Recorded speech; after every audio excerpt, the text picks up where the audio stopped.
Now from the KSN 16 Storm Center, your local weather authority. This is your forecast first.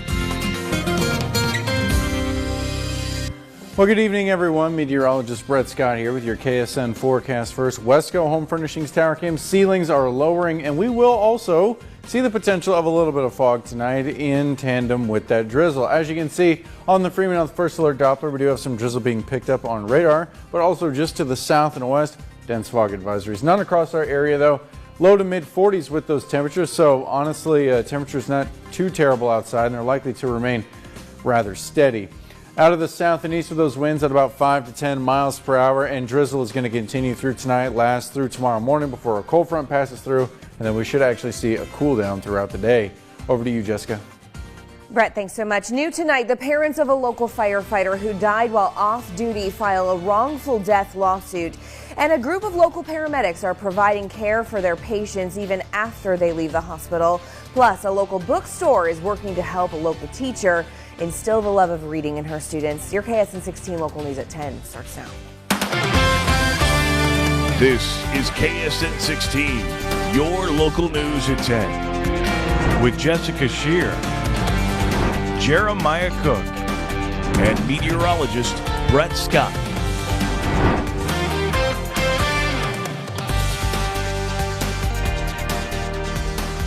Good evening. Thanks so much for joining us. The parents of a Lockwood and Reddingsville firefighter who was killed in an off-duty incident file a wrongful death lawsuit against two Southwest Missouri men. The lawsuit filed in a Jasper County court this week names Brant Cullen of Carl Junction and Craig Myers of Cassville in the case. It claims the defendants, quote, negligence caused 21-year-old Tucker Berry to be thrown from a golf cart he was riding on, hit his head, and eventually die from his injuries. The suit points to Cullen and Myers as the drivers of these two golf carts that were driving on Fairway Drive in Carl Junction back on October 19th. The police investigation says Berry was a passenger on the back of the golf cart Cullen was driving.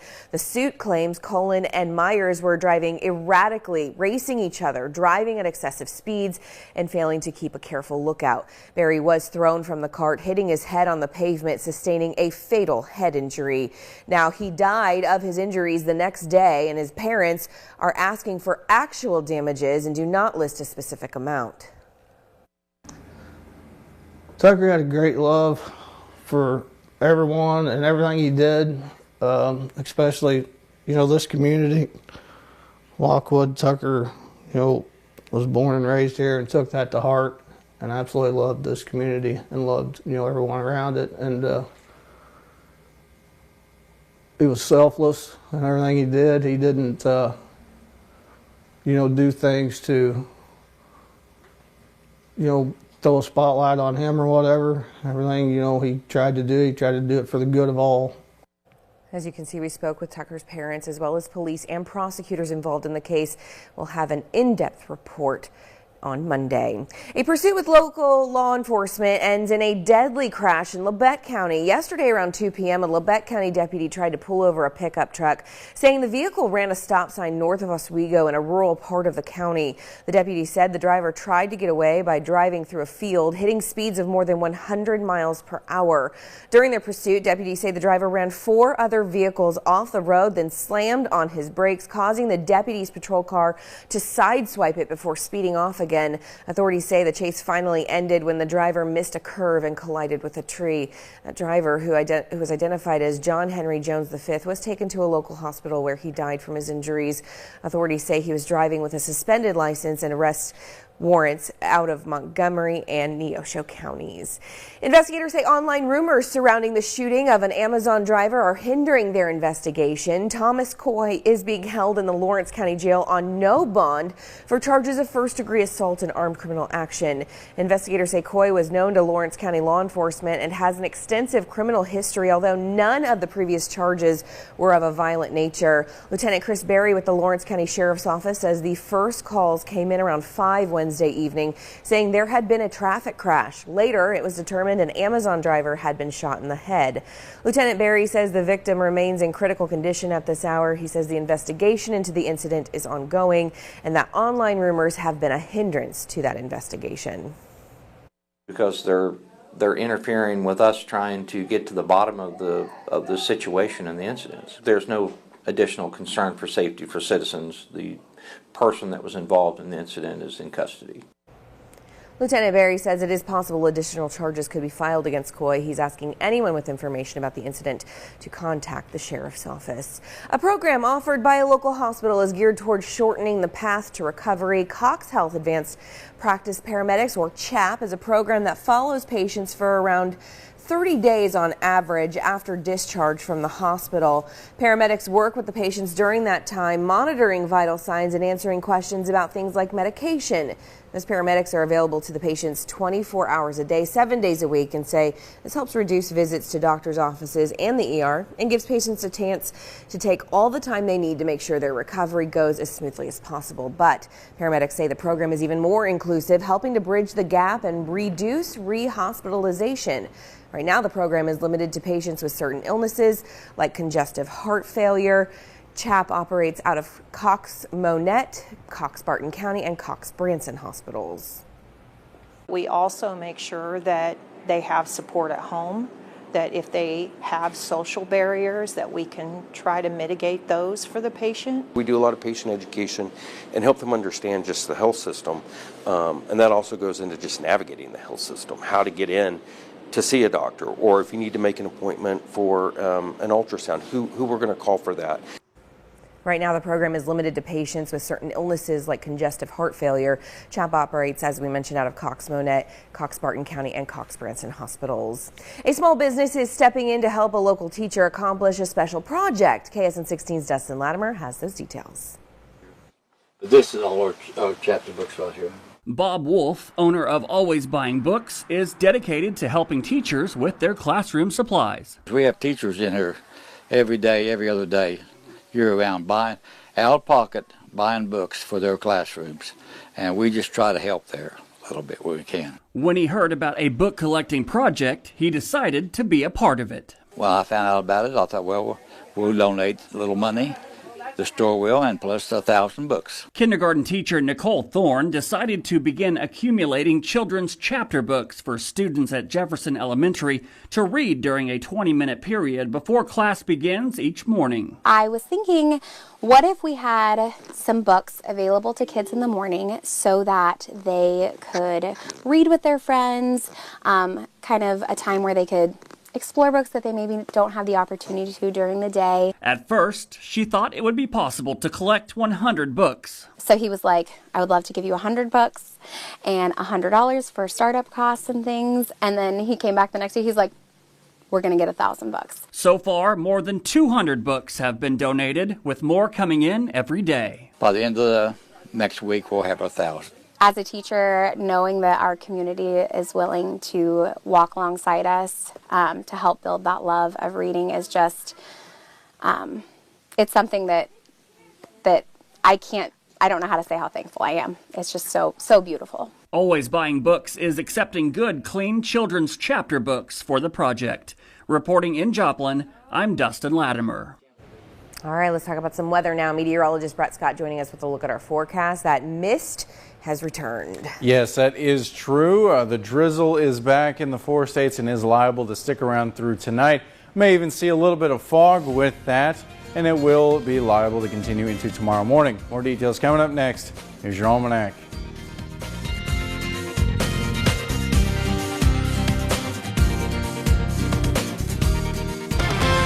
Now, from the station you count on for local news that matters, this is KSN 16, your local news at 10.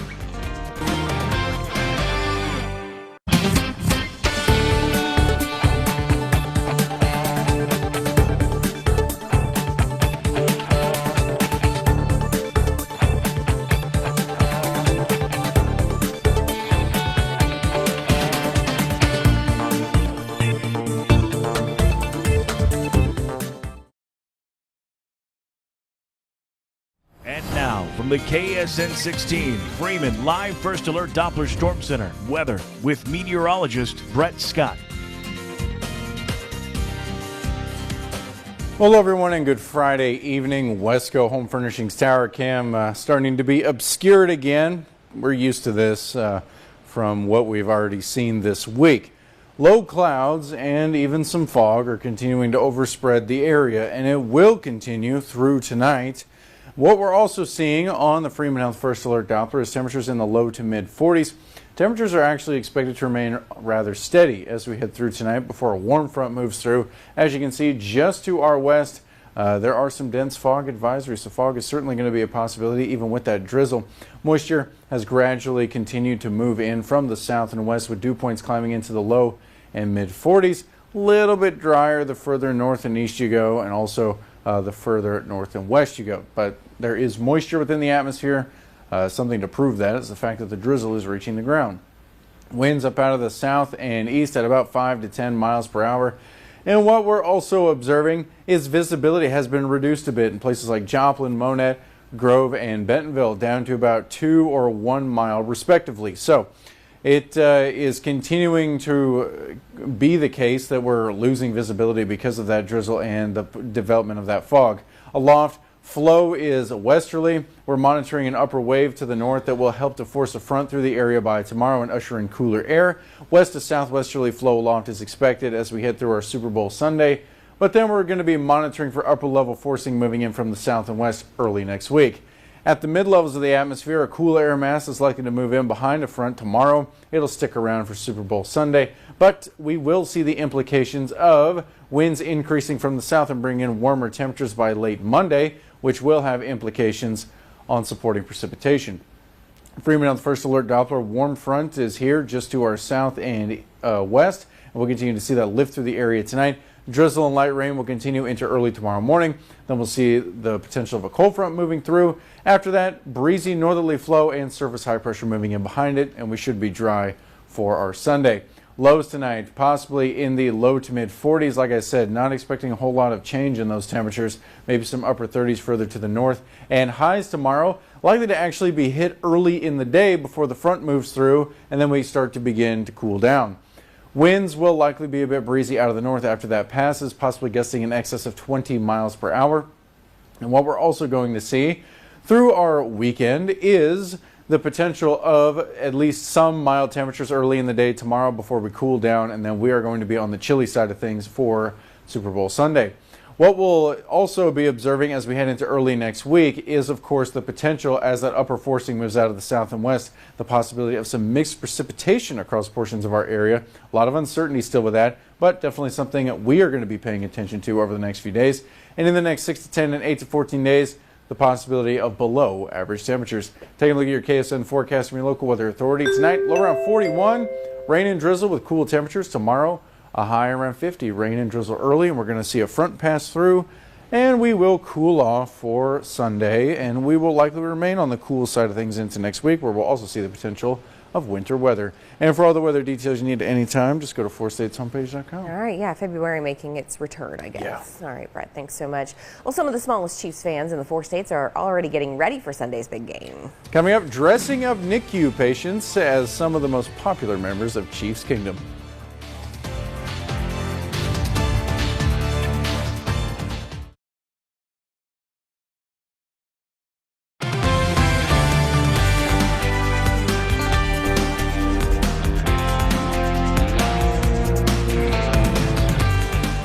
Black History Month report, preserving history in Wrightsville, Pennsylvania.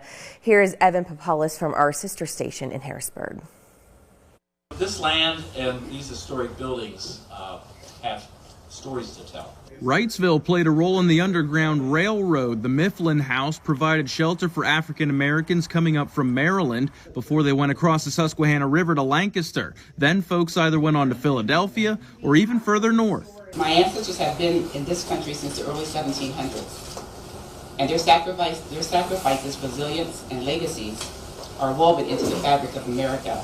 The farmstead is 225 years old. A tight spiral-like staircase in the home takes you up to a 3rd floor where some freedom seekers could have been hiding to stay protected. It reminds us of the struggles and progress of our ancestors. The Susquehanna National Heritage Area is turning the Mifflin Farm into a discovery center and heritage park. It's going to be a place of history and art and nature. The site will feature walking trails and interpretive signage highlighting the farm's role in the fight for freedom and the 1863 Gettysburg Campaign. Black history is not just something that we commemorate in February, it is lived, it is felt, and it continues to shape our present and our future.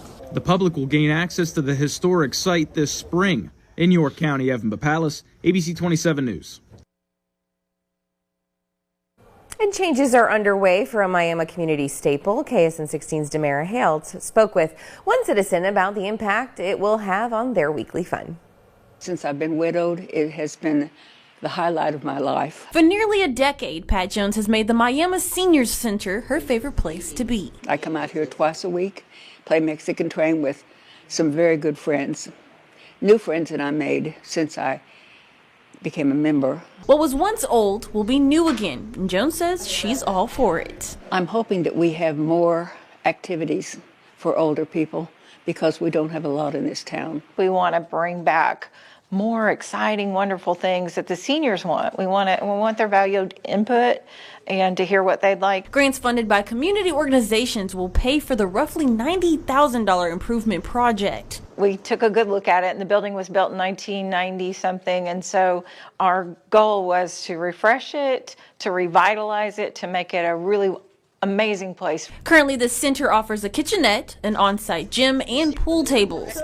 And the project plans to bring in new activities, games, events, and classes, something Jones says she's looking forward to. I loved country and western dancing, which my friend and I took a course when they had it at the Civic Center. I'm hoping they'll offer a course here. Upgrades also include redoing the floors, adding a fresh coat of paint, and adding a full kitchen with new appliances, which is currently underway. Making sure everyone has a good hot meal is so important. So that's part of this, and part of why the city wanted to keep this is to make sure docs could keep their dedicated kitchen where it was. Reporting in Miami, I'm Demara Hale.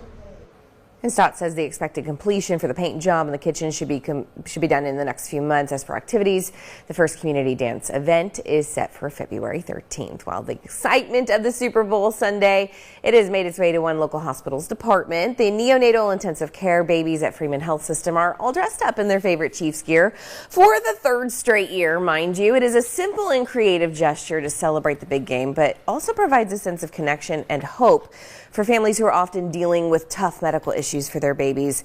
NICU staff say it is about finding joy in the small, meaningful moments in a place where new challenges pop up every day. Plus, neonatal respiratory therapist Chrissy Taylor will use any excuse to dress up these babies to help make the NICU feel like a home away from home. It's a lot of fun. We like to do it. It kind of brings some sort of normalcy to the parents because we like to think that if they weren't here, they'd be at home watching the game with their little ones, celebrating.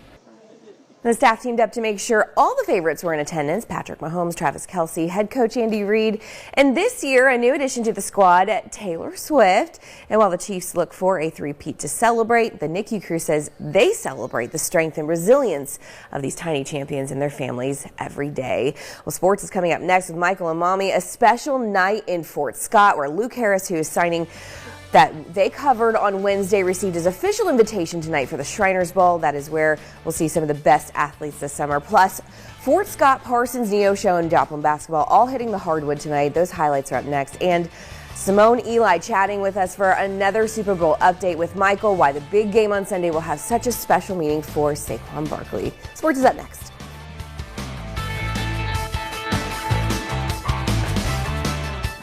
Black History Month. Brought to you by Freeman Health System.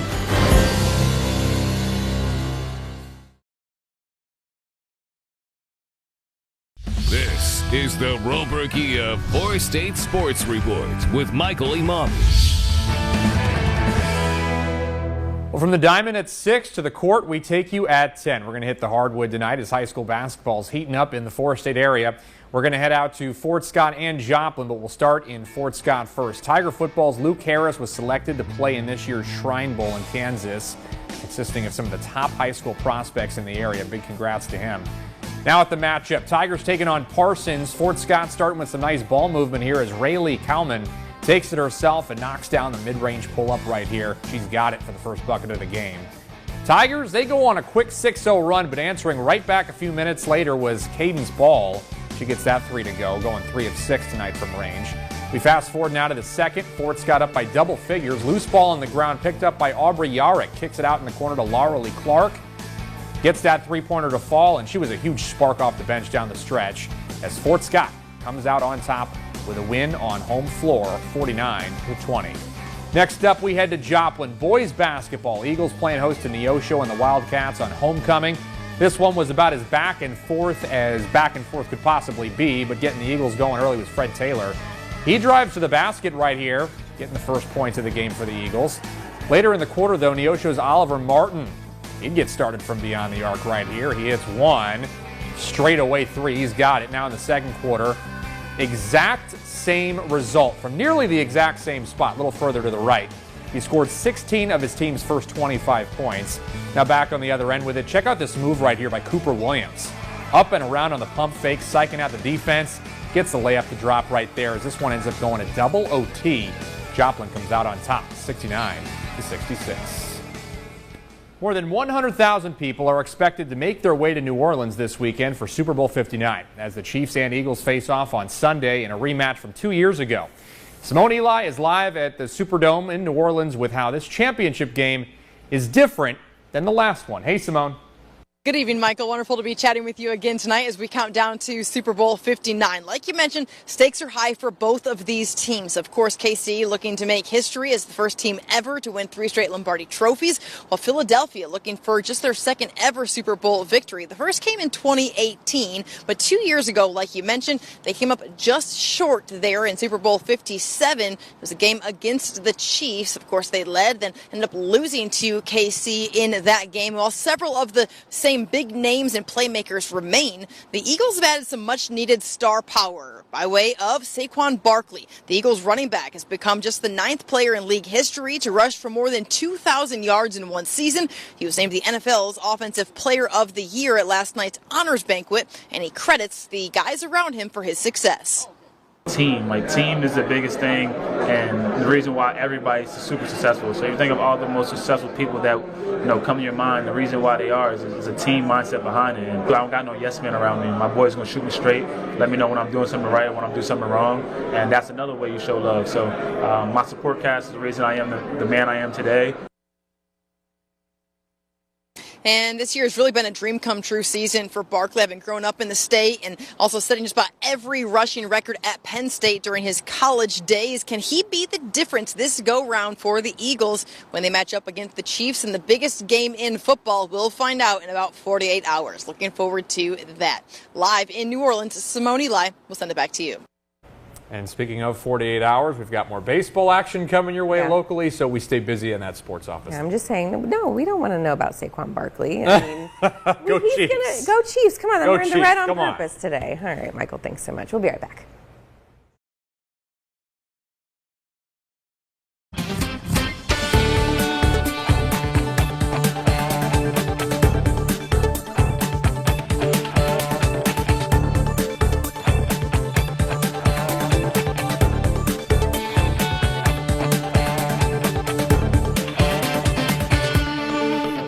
It is time now for our red, white, and blue salute. Ronald Dean Pierce was a medic in the U.S. Army and served in Operation Desert Storm. We salute you, Ronald Dean Pierce, and we thank you for our freedom. If anyone else would like to nominate a veteran, military personnel, or a public servant like a police officer, go to our red, white, and blue salute. It's on our website, 4stateshomepage.com. Brett has one last look at your forecast for the weekend. Yeah, so Super Bowl weekend. It's going to be a little bit drizzly tomorrow morning, and throughout the day we're likely going to cool off, and that's going to continue into Sunday, where it is going to be chilly. And then the chilly is going to continue into next week, where we'll see the potential of wintry precipitation, the more or less possibility of rainfall and a mixture on Monday and Tuesday, and then possible snowfall on Wednesday. I'm thinking it might get a little messy. Yes. All right, Brett, thanks so much. That's our news for now. Have a great night. We'll see you back here on Monday.